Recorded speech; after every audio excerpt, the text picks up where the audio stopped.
Primero que nada, ¿qué es Sí. exactamente lo que se intenta aprobar? Sí, bueno, pues primero que nada, o sea, recordemos que esta es una reforma constitucional, ¿sí? En donde, como lo dijeron mis diputados, compañeros diputados, tenemos que ir en contra de la violencia contra la mujer y, por supuesto, en mi caso, en lo personal, Sergio, como presidenta de la Comisión de Familia de Niñas, Niños y Adolescentes, el tema para nosotros más importante es lo de deudores alimentarios morosos, ¿no? Como yo lo comenté, esta problemática es la raíz de muchas otras. O sea, el que existan mujeres u hombres, porque no nada más son hombres, y esto lo resalto, que puedan ser deudoras o deudores alimentarios, es una cadenita de muchos otros problemas, ¿no? Yo hace rato lo mencionaba, desde cuestiones de inseguridad en nuestros niños, falta de autoestima, falta de este sentido de pertenencia hacia su familia, problemas de alcoholismo, drogadicción. ¿Por qué? Porque por falta de cuestiones económicas no tienen acceso a la salud, no tienen acceso a educación, ¿sí? Entonces es una cadenita, ¿no? Y más, todavía algún problema más profundo que yo veo es el tema de la violencia sexual. O sea, está comprobado que entre el 70-80% de los casos que se dan de violencia sexual se dan por personas cercanas a los niños. O sea, llámese el abuelo, el vecino, el tío, el mismo padre o madre. Entonces, esto es muy delicado. ¿Y por qué pasa? Pues porque tenemos niños solos. Entonces, esta problemática, pues lo primero que buscamos es erradicarla, por supuesto, pero tenemos que empezar desde casa. Entonces, ¿qué es empezar desde casa? Es cerrarle la puerta a cualquier servidor público, cualquier aspirante que busque algún cargo público. Ahora que vienen pues todas las elecciones, tenemos que cerrarle la puerta. ¿Por qué? Porque no podemos poner en las manos de esas personas, de deudores alimentarios o deudoras alimentarias, las decisiones que se tomen en este estado o en este país. Ok. Hablemos de números, diputada. Estamos hablando de un padrón de cuántas personas que están en esa circunstancia. Mira, alrededor, o sea, los últimos datos no los tenemos, pero lo último que nos manejaba el INEGI es que el 75% de las personas que están divorciadas, ¿sí?, no están recibiendo esta pensión alimentaria. O sea, estamos hablando, si nos vamos a estos números últimos que tenemos, me parece que son alrededor de 3.500 personas. Yo por eso ponía el ejemplo, ¿no? Que es como si llenáramos el Teatro Metropolitano del Centro de Congresos, que es enorme el teatro, lo llenáramos de puros niños que no están recibiendo sus pensiones alimentarias. Entonces, es una tragedia, por donde lo veamos. Aunque sea uno, es una tragedia, ¿no? Exactamente, Sergio. Aunque sea un niño, aunque fueran 5 niños, pero son niños que están teniendo problemas muy fuertes. Okay. Entonces no podemos permitirlo. ¿Esto qué genera? Está generando una sociedad descompuesta y por eso vemos tantas cosas tan terribles como que un tipo se vuelve loco y asesina a alguien en la calle. ¿Crees que ese es el motor de todo esto? Hay muchas razones. Sí, claro, pero... muchas razones, pero yo regreso a este tema tan doloroso que es la agresión sexual, ¿sí? Es un hecho, las cifras nos lo indican de esa manera, que de cada 3 niños que fueron violentados sexualmente, ¿sí?, que fueron violados, agredidos sexualmente, 2 se convierten en violentadores. Okay. ¿Sí? Entonces es dramático lo que está sucediendo.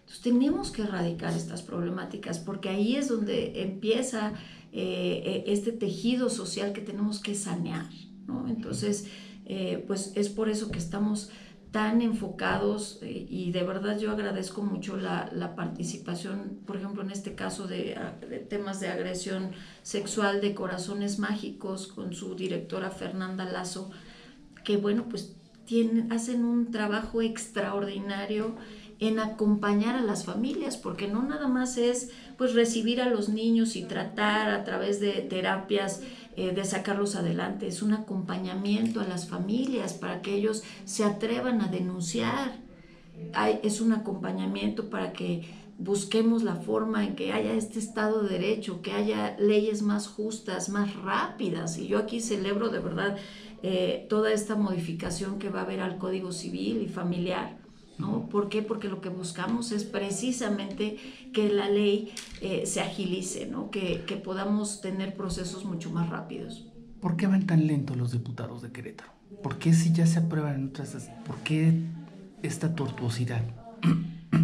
Mira, Sergio, yo creo, y yo vuelvo a resaltar el tema del Código Civil y Familiar, eso va a agilizar muchísimas cosas. Hay muchas situaciones que no podemos hacer porque estamos atados de manos por este Código Civil y Familiar.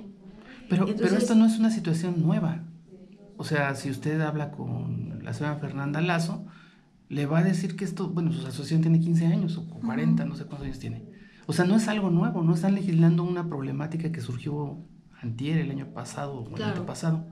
¿Por qué no legislan antes? ¿Por qué tardarse tanto, diputada? Sí, pues mira, Sergio, yo no me quisiera ir para atrás, la verdad, a pensar en el que no hicimos. Yo pienso todos los días en el que sí puedo hacer, a partir de donde estoy parada, desde mi trinchera, y en esta legislatura he encontrado mucha voluntad, no nada más del grupo parlamentario del PAN y Querétaro Independiente, sino en general de esta 60 legislatura.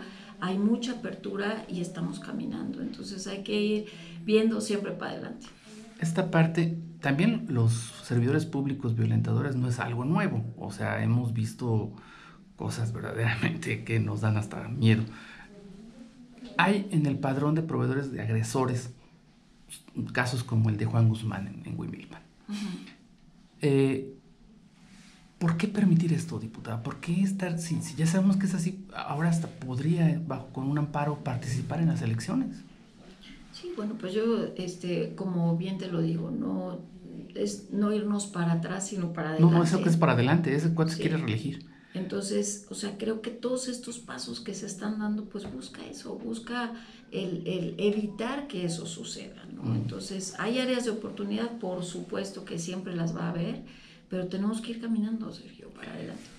¿Y qué pasa con estos niños que no obtienen la pensión?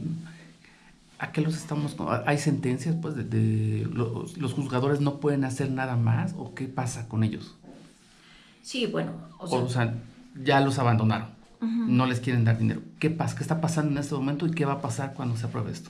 Sí, bueno, lo primero, como yo te lo decía, esto tiene que ver con servidores públicos. Solamente, por el momento. ¿Usted va a proponer algo más? Entonces, por supuesto que vamos a seguir trabajando porque no nada más es buscar leyes que prohíban, sino, Sergio, hay que buscar la forma de que no existan deudores alimentarios, porque razones hay muchas. Una de ellas, y aquí yo no quiero criminalizar a nadie, seguramente hay casos de que no pueden dar una pensión alimentaria porque no tienen los recursos para darla. Y ahí es donde creo que este tema nos compete a toda la sociedad, ¿sí? La parte empresarial, por ejemplo. Aquí se tiene que involucrar las cámaras, las asociaciones, sobre todo cámaras empresariales, todo el sector económico.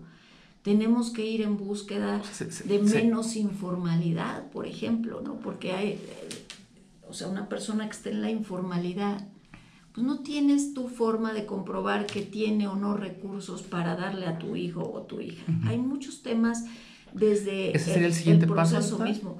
Por supuesto, nosotros estamos, aquí yo celebro el esfuerzo que está haciendo Canaco, por ejemplo, con mi amigo